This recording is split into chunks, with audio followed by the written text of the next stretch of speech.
Hi friends, vintage Levi's 501s and embroidery. Two things I really love. What's even better is putting them together. In this video, I'll show you how I had a pair of vintage Levi's 501s custom embroidered to make a truly special upcycled garment that brings me immense joy.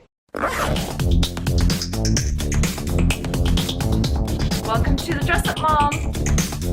If you're already a subscriber, thank you and I love you. If you haven't subscribed, please do and tap the bell for notifications. My love affair with Levi's 501s started way back in the 1970s when I was in high school and I tried on my first pair. They were the first pair of jeans that fit me perfectly, and I wore them continuously. With time, they just kept getting better and better. They faded perfectly, they wore in and kind of molded to my body, and I kept them for decades until I finally just couldn't fit them anymore. Since then, I've always had at least one pair of 501s in my wardrobe. I'm a real sucker though for vintage Levi's 501s that were made in the US. They're getting harder and harder to find.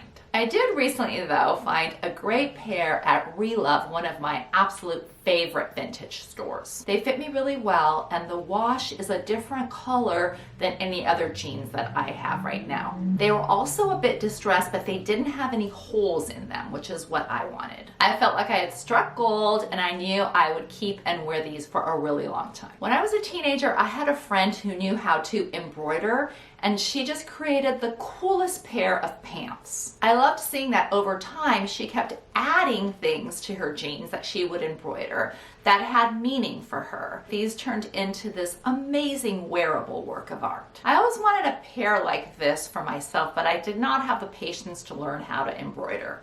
They have, however, stayed in the back of my mind. A few months ago when I was wearing my cool new vintage Levi's 501s, I had this flashback to 1979.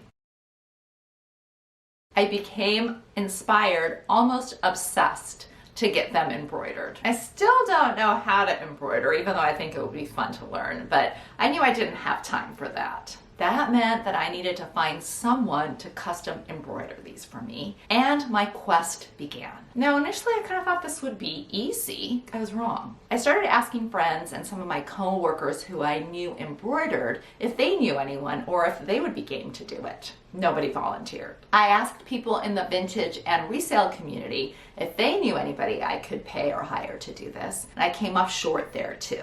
Somebody suggested that I search on Etsy, and I did. I found some really cool already embroidered denim, but I couldn't find anybody who would actually custom embroider a pair of jeans I already owned. By that point, I realized this might take me a while to do, so I got busy and kind of put it in the back of my mind for a week or so. Then I really couldn't believe it when a couple days later, one of the people that I follow on Instagram, Cindy Hattersley, posted a custom embroidered denim jacket that she recently got.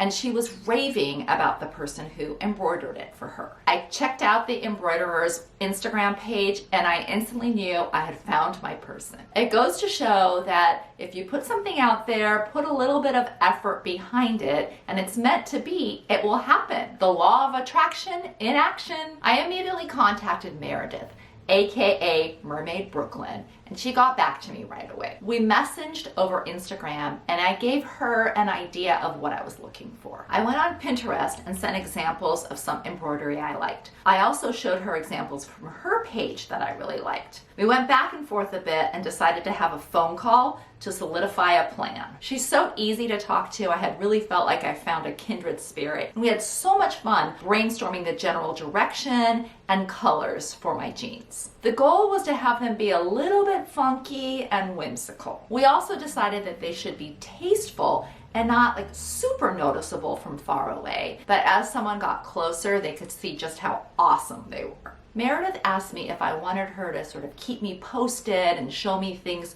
throughout her design process, or if I just wanted to let her do her thing and surprise me. Now, normally I'm a bit of a control freak and I probably would have gone with the first route, but in this instance, I thought, nope, I wanted her to do her thing and just surprise me. I was really curious to let her just do her artistry and create her vision without me sort of hovering. We discussed a price range and she told me it would take her about a month, which all sounded fine to me. I shipped the jeans off to her that very day. She posted a few teasers on her Instagram feed while she was working on them, and I could tell they were going to be great. I was so excited when I got the message that she was finished and that she had shipped them. They arrived and were packaged so nicely with the best note. I'm so happy with how they turned out and think she did a great job.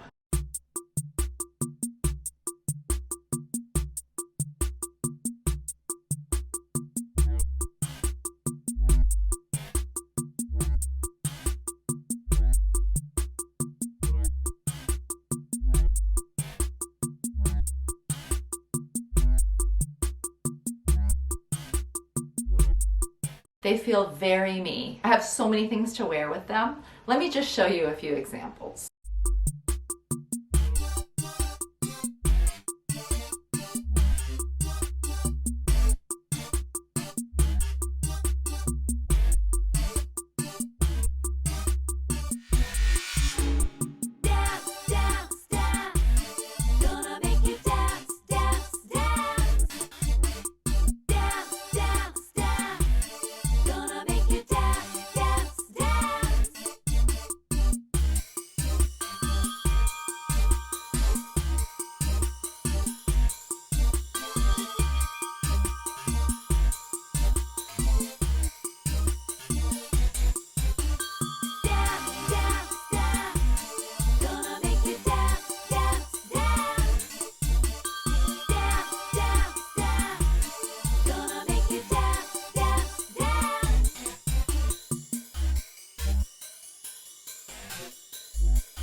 Wearing these embroidered jeans takes me back in time and goes to prove that it is never too late to make your clothing dreams come true. This one has been in the back of my mind for 40 plus years. What do you think of the jeans? Let me know in the comments below. Thank you, Relove, for always carrying the best vintage denim, and Meredith for your incredible artistry and what you were able to create with these jeans. I will treasure them and hope to wear them for a really long time. She was fantastic to work with and I would highly recommend using her. I will put all her information in the description below. The only way that I'm ever letting go of these jeans is to hand them down to somebody that I know will love them as much as I do. Thank you so much for tuning in. I really appreciate it. Until next time, have fun and dress it up a little.